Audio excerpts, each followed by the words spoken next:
एक शाम प्राची टीवी पर सीरियल देख रही होती है। तभी उसकी सास वहां आती है।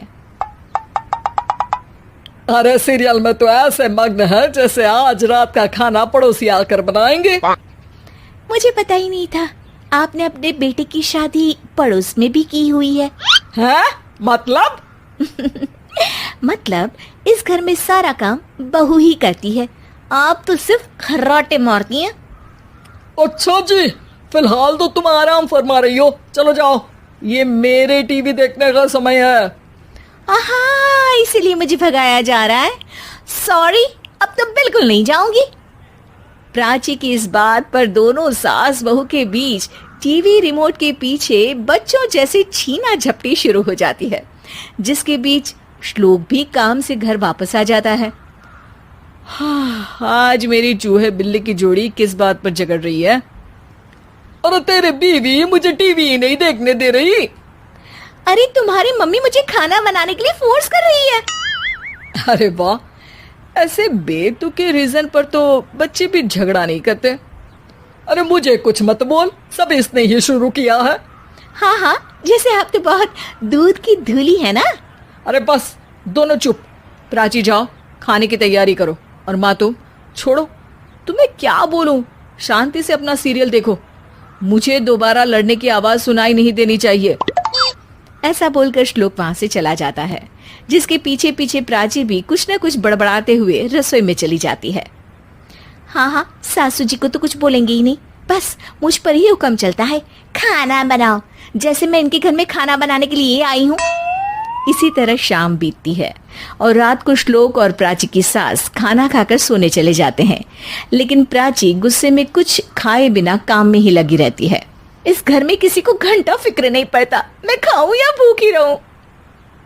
प्राची कुछ देर के लिए रसोई से बाहर जाती है और जैसे ही वापस आती है तो वहां दूध का भरा ग्लास देखकर हैरान रह जाती है। फिक्र पूरी है, बस दिखाना नहीं है। प्राची दूध पीकर सोने चली जाती है और अगली सुबह एक बार फिर सास बहू का कार्टून नेटवर्क स्टार्ट हो जाता है। ये तुमने ही किया है। अरे अजीब जबरदस्ती है, मैं बोल रही हूँ मैंने कुछ नहीं किया। दोनों ने मिलकर पूरे घर को पागल खाना बनाया हुआ है। यहाँ कोई नॉर्मल इंसान तो रह ही नहीं सकता, इसीलिए अब पड़ोसी क्या रिश्तेदार भी घर आने से कतराते हैं। और सुन बेटे, तू भी चंगा, तेरी माँ भी चंगी, तेरी बीवी भी चंगी, रिश्तेदार। हाँ जी, आपको नहीं पता क्या, गंगाधर ही शक्तिमान है, रिश्तेदार ही। हाँ हाँ, बस समझ गया। कभी जानवरों जैसे लड़ेंगी तो कभी जुगलबंदी करेंगी। भाई मैं आप दोनों के बीच में नहीं फंसना चाहता। सास बहू की इस मनमौजी जोड़ी से परेशान होकर श्लोक अपना सिर खुजलाता वहां से चला जाता है। चलो अब मैं भी कीर्तन में जा रही हूँ। इस पर जैसे ही सास कमरे में अपना पर्स लेने जाती है तो वहां नाश्ते की प्लेट रखी देख मुस्कुराने लगती है और नाश्ता करके घर से बाहर निकलते हुए कुछ पैसे टेबल पर रख जाती है, जिसके कुछ देर बाद सिलेंडर वाला घर आता है। ओ मोरी मैया, मैं सिलेंडर के बारे में तो बिल्कुल भूल ही गई थी। घर खर्च के सारे पैसे भी मम्मी के पास है और श्लोक से बोला तो उल्टा 4 बात सुनाएंगे।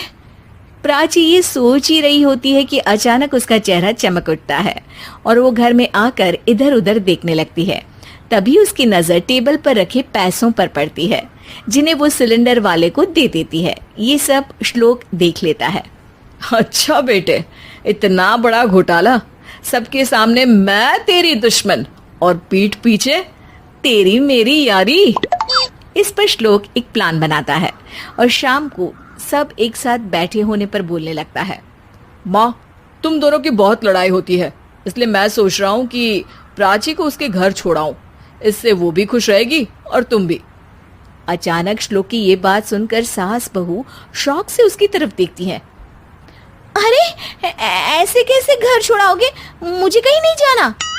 अरे तुमने बोला नहीं पर मैंने सुन लिया, तुम्हें मम्मी के साथ रहना अच्छा नहीं लगता, मुझे पता है। अरे वो, अरे जब बहू खुद कुछ काम बोले तो वो तुझे सुनता नहीं, और अब जो इसने बोला ही नहीं वो तू समझ गया। जब उसे नहीं जाना तो फिर जबरदस्ती क्यों कर रहा है? अच्छा, फिर आपको मौसी के घर छोड़ाता हूँ, बस अब आप दोनों एक घर में एक छत के नीचे नहीं रह सकती। मैं इस टॉम एंड जेरी की जोड़ी को और नहीं झेल सकता। है? ऐसे कैसे नहीं रह सकते?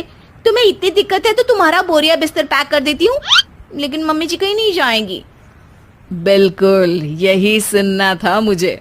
अगर दोनों में इतना ही प्यार है फिर हर वक्त ये लड़ाई का नाटक क्यों करती हो?